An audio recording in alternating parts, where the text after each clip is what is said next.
One thing that you've mentioned that I wanted to touch upon as well, more specifically is that when youngsters feel lost in their career path.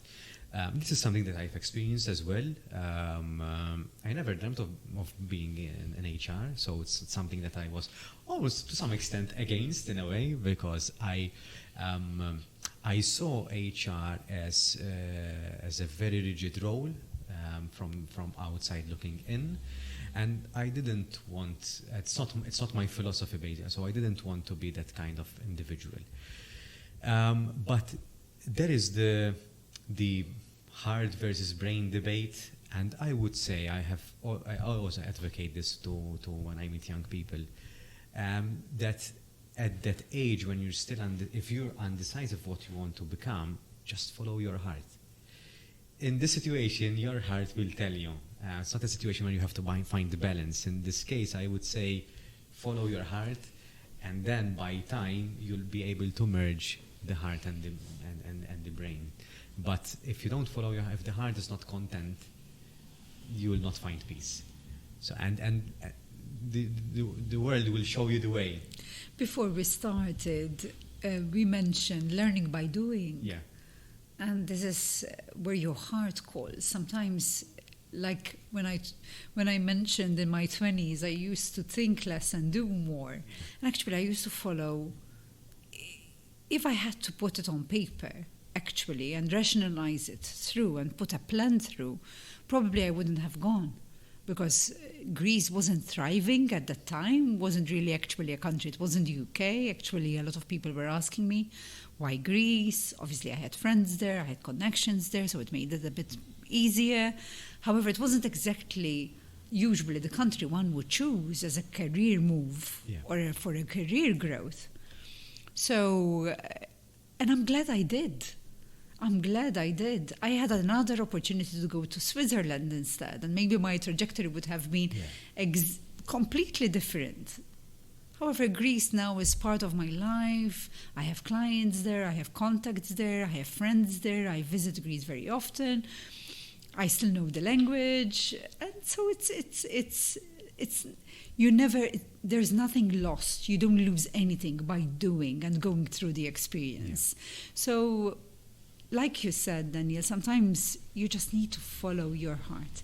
Just need to follow if it's really aligned, even if you haven't found your purpose. Because when you asked me in my 20s, what's your purpose?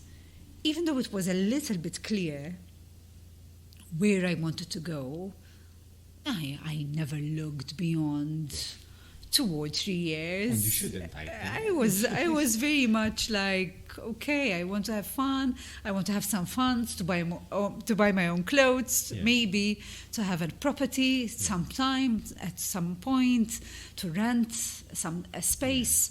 You know, very simple things to be able to be independent, because at the time you crave independence. So one shouldn't think about it too much and overthink about situations. So yes, if you're going into that lost period. However, I still recommend, Daniel, and I don't know if you agree with me on this one, for people to have a trusted partners, mentors, leaders. They don't really need to have a title to be a leader. Whoever they are. Role models, you know, people they inspire. It could be your aunt, it could be grandmothers, it could be anyone that are solid, are grounded, and usually having more than one really helps, because different people give you different perspectives. But having a small group of trusted individuals that can help and support you along that lost period, that lost journey, so to speak. Yes, I totally agree on that. And these individuals might not give you what you're looking for in terms of experience. They might not have gone through what you're going through or what you will go through in the future. But they will give you the values that you are trying to seek and trying to form at that point in time.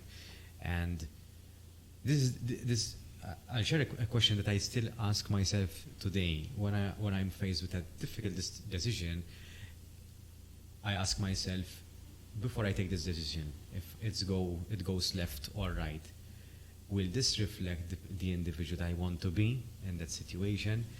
And it depends on the answer, I take the decision. If it says yes, I take the decision. If the answer is no, I don't take the decision. Whether I'm okay with being the individual I want to be or following that decision. But how interesting. You have to have some value, some form of value, so to be able to guide you. Yeah. To be able as a guiding post, because if this is nowadays, this is how I take my decisions, but obviously now my values are very clear because I've worked a lot to make sure that I have a set of values, my purpose, or again, it's a journey. You just refine them as you go along, and I make decisions based clearly on those values. If something doesn't fall within my values, within my purpose, then because now I'm in my 40s, I run away more quickly. Because in actual fact, the mindset at the moment is I don't have enough time. In the sense, I don't have, why am I wasting time maybe? Time is more precious. Time has become really valuable. Of how I spend my time, with whom, how I grow, where do I go? Because time flies all of a sudden, and I wouldn't want to miss that, if you know what I mean. However, with going back to what you mentioned, it's what's the worst thing that can happen? So when you're taking a decision, and if you actually, one reflects a little bit more about, okay, so what's the worst thing? If I go south, what's the worst thing that can happen? And you added something really important. Will it affect the individual of who I am at the moment? Mm-hmm. Is it going to have an impact? If it's positive, then go ahead. Yeah. However, if your gut feeling is telling you that somehow it will tarnish who you have become or whom you are becoming, then one would think about it more than twice. These are not the usual questions that we ask ourselves, and they might be a little bit tough to ask ourselves as well. So that is why having mentors and people who we trust that surrounds us is very, very important, because they'll pick us up when we are feeling a little bit lost on this. And having role models, they are showing us the way, but they are not hand-holding us necessarily to follow into their footsteps directly, but they're at least giving us some foothold to guide on our journey.